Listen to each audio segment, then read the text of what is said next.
I'm Carrie. I'm 29 and I am from New Jersey. I am a writer.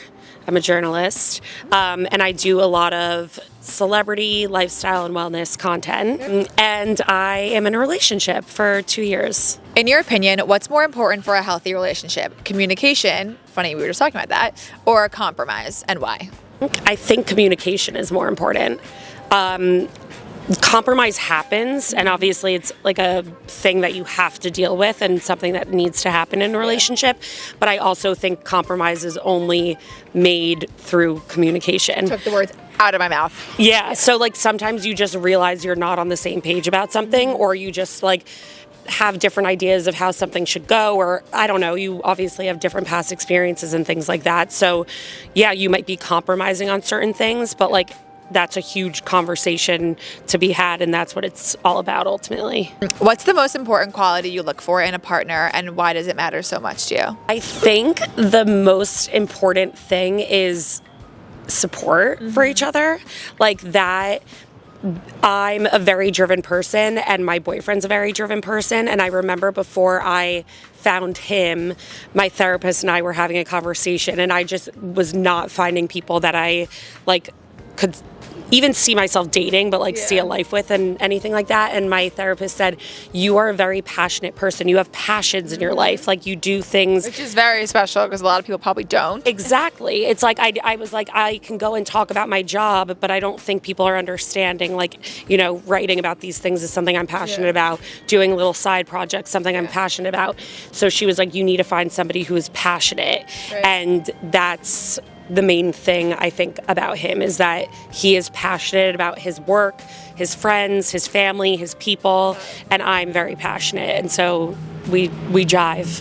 What's your take on the idea that a healthy relationship requires work, and what kind of work is worth it? Ooh. Ooh, who is right? This is the thing. I think people talk about relationships being work, and yet it sounds like such a horrible thing, or like something that's not super pleasant. Things should be easy, right? But I think a lot of people also get themselves into trouble when they're in relationships where things feel so easy because they don't realize they're settling so much of the time. I think the work is like in the small like details of daily life and things like that. When you're moving in together and you realize your lifestyles are a little different from one another, you work on figuring out like a new schedule, a new routine, a new way of life.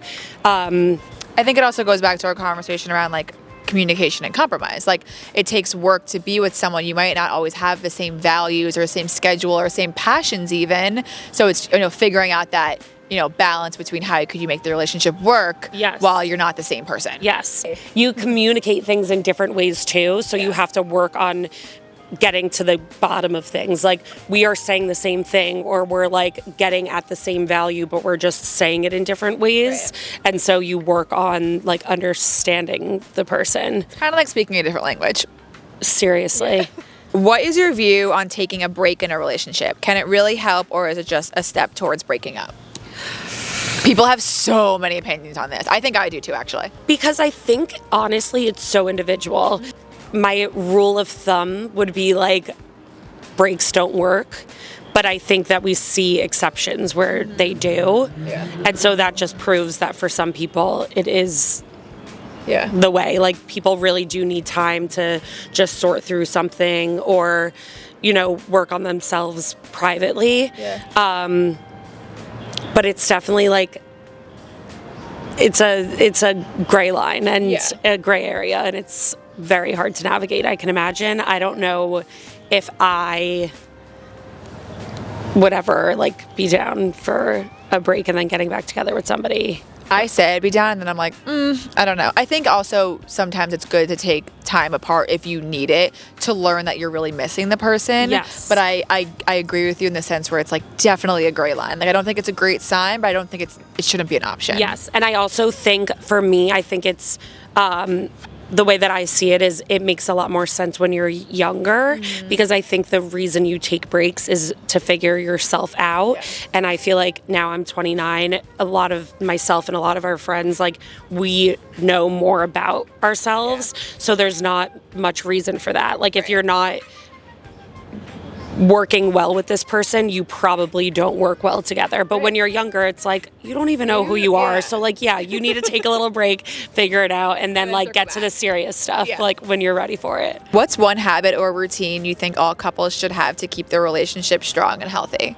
I think so. This is interesting. I realized in my relationship, you don't realize how often you need to be vulnerable, if that makes sense.